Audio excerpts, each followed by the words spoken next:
Saudara-saudari yang terkasih, rendah diri yang berlebihan dan mulai lupa, bahkan tidak percaya pada belas kasih Allah, tentu bukan satu sikap Kristiani yang terpuji. Ada seorang kenalan, dia punya usaha yang bagus, sukses hasilnya, dan tiap hari rajin mengikuti Ekaristi. Saya mengamatinya berhari-hari dan berbulan-bulan, dan setelah cukup lama saya beranikan diri untuk dialog. Kenapa Tuhan rajin misa tiap hari, tapi bagi saya tetap sebuah misteri, yakni Tuhan tidak pernah maju untuk komuni pada saat komuni kudus. Dia jawab, Pietro, saya orang berdosa. Saya maju komuni hari ini, keluar dari gereja, dosa lagi. Maka dengan cara demikian saya berpikir lebih baik tidak usah komuni. Saya boleh misa tapi tidak usah komuni. Rendah diri yang berlebihan dan mulai lupa, bahkan tidak percaya pada belas kasih dan kerahiman Allah. Saudara-saudara, kitab kebijaksanaan bacaan pertama mengajak kita untuk menyadari betapa Tuhan berbelas kasih pada manusia, tidak menghitung-hitung jumlahnya kesalahan manusia, bahkan tidak menimbang-nimbang berat ringannya dosa manusia. Sebab yang diwartakan oleh sabda Alkitabiah adalah Allah pengasih dan penyayang, Allah yang tidak menghitung-hitung dosa manusia, tetapi Allah yang menghendaki bertobatnya manusia dan memperoleh hidup dalam kelimpahan dengan Allah. Gambaran kitab kebijaksanaan seperti ini menjadi lebih terang benderang, penuh kecemerlangan dalam Injil Lukas.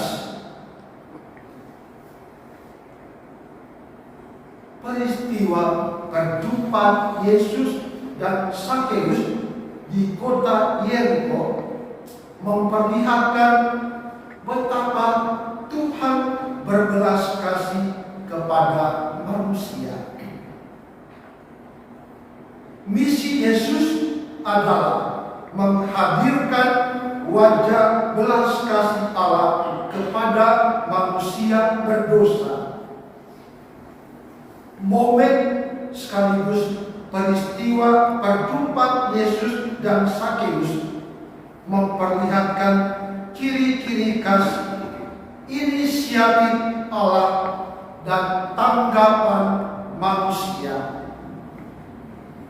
Kebenaran ini berlangsung dalam tahap-tahap yang pada akhirnya menghantar Sakeus kepada sebuah transformasi diri, pembaharuan diri setelah berjumpa dengan Yesus, wajah belas kasih Allah kepadanya. Tahap pertama berlangsung ketika rahmat Allah memulai dialog dengan Sakeus. Injil berkisah Yesus memasuki kota Yeriko, sebuah gambaran tentang rahmat yang adalah inisiatif ilahi. Allah yang memulai, dan ketika Allah memulai, manusia mulai tanggapi. Sakeus menanggapi melalui satu usaha konkret untuk melihat, bahkan untuk bertemu. Dia berlari mendahului orang banyak, lalu memanjat pohon ara. Itu tahap pertama.